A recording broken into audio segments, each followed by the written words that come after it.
전입. 경매를 접하다 보면 경매 사건에 따라서 전입신고와 확정일자가 각각 다른 경우를 많이 볼 수 있습니다.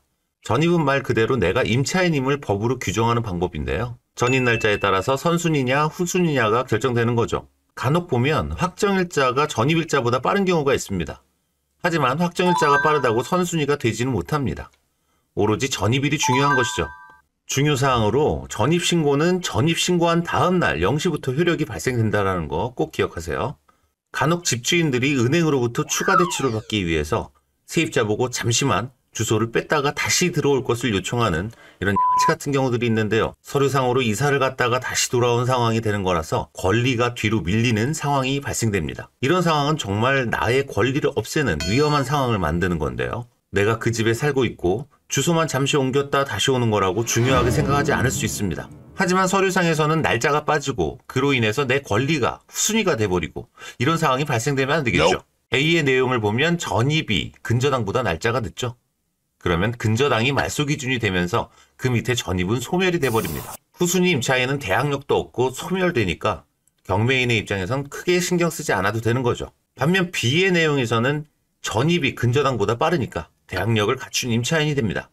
여기서 전입신고한 다음 날 0시를 기준해서 대항력이 있다, 없다를 결정짓는다는 것이 포인트입니다. 이 표에 최우선 변제금에 대한 내용도 해당할 수 있겠지만 이 상황에선 다루지 않겠습니다. 또한 말소 기준이라는 내용은 전입 확정 배당을 공부한 이후에 설명하도록 하겠습니다. 확정. 예전엔 전입과 확정에 대한 신고를 따로 했지만 지금은 전입신고를 주민센터 또는 전자전입신고로 하는 날 확정일자는 자동으로 부여가 됩니다. 하지만 현재 나오는 경매 사건들에는 확정일자를 받지 않았거나 전입보다 늦거나 빠르거나 하는 사건들이 있기에 우리는 확정일자에 대해서 알아볼 필요가 있겠습니다. 임대차보호법에 의해서 임차인이 확정일자를 받는다는 것은 채권을 확보하는 효과를 얻게 됩니다. 즉 집이 경매에 넘어갔을 때 확정일자가 있어야 배당에 참여할 수 있다는 얘기죠. 더 쉽게 표현하자면 경매에 넘어간 부동산에 돈 받을 순서가 바로 이 확정일자를 기준으로 한다 생각하시면 되겠습니다. 이 내용처럼 1순위 근저당이 있고 2순위로 후순위 임차인이 있다고 가정해 볼게요. 2억에 낙찰이 되었기 때문에 1순위 근저당은 1억 5천을 전부 다 받아갑니다. 2순위 임차인이 확정일자를 받았다면 남은 5천만 원이라도 받을 수 있습니다. 그런데 만약 확정일자를 안 받아놨다면 어떻게 될까요? 앞서 말씀드렸죠. 확정일자는 돈 받을 순서라고 표현했던 것처럼 확정일자를 안 받았기에 순서 자체가 없으니까 그마저도 배당을 못 받고 소멸돼 버리면서 남은 돈은 3순위에게 돌아가게 되는 거죠. 우선 변제권은 확정일자를 얘기하는 것이고 확정일자는 배당을 받을 수 있는 권리를 나타내는 것입니다. 확정일자를 받음으로써 경매가 진행됐을 때 내 순위에 따라서 우선적으로 변제를 받을 수 있다는 얘기죠. 생각보다 되게 어렵죠? 그냥 확정일자는 경매 진행 시 돈 받을 순서라고 기억하면 되겠습니다. 그런데 돈 받을 순서만 빠르고 전입을 나중에 했다면 둘 중 늦은 날짜를 기준해서 배당 순서가 정해진다는 내용도 알고 계셔야 합니다. 확정일자에 대해서 요약해 보겠습니다. 돈 받을 순서, 누가 먼저 줄을 섰느냐에 따라서 배당 순서가 정해지고 반대로 확정일자가 없다는 뜻은 줄을 서지 않았다는 뜻으로 배당에서 제외됩니다. 줄을 서지도 않았는데 법원에서 찾아가면서까지 돈 주는 서비스는 절대 안 하니까 말이죠. 전입신고는 신고한 다음날 0시에 효력이 발생되는 반면에 확정일자는 신고 당일에 효력이 발생됩니다.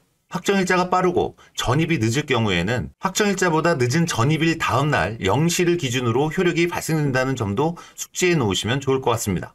여기서 잠깐 앞서 말씀드린 전입 확정 배당에 대한 표를 만들어 봤습니다. 사진을 찍어두고 하나씩 대입하면서 권리 분석 공부를 하면 도움이 되지 않을까 해서 만들어 봤어요. 도움이 되시기를 바라겠습니다. 다시 배당으로 돌아가서요.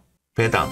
돈 받겠다 안 받겠다의 의사표시입니다. 선순위면서 배당 신청을 했다는 것은 돈 받고 나가겠다라는 의사표시로서 낙찰 후 점유하고 있는 임차인으로부터 명도가 수월하겠네요. 배당 신청의 의사표시로서는 대표적으로 임차인이 직접 경매를 신청하는 것과 임차인의 임차권 설정 등이 있습니다. 이런 내용들은 배당 신청을 따로 하지 않았어도 배당 신청한 것으로 간주됩니다. 반면 배당 신청을 안 했을 때는 돈 받지 않겠다는 뜻입니다. 그로 인해서 낙찰이 되더라도 임대 계약 기간이 종료되기 전까지 임차인의 권리가 보장된다는 것인데요. 보증금 인수는 물론 계약 기간 종료 시까지 사전 계약이 그대로 승계된다는 의미입니다. 왜 배당 신청을 안 할까 생각해 봤는데요. 이유는 다양하겠지만 난 돈 필요 없고 아주 러블리한 이 집에서 나의 권리만큼 더 쭉 살 거야 라든지 또는 배당 신청을 안 함으로써 득이 되는 경우도 있을 수 있습니다. 아무튼 그 내막은 우리는 유추해 볼 뿐 그 내용은 당사자만 알 수 있는 거죠.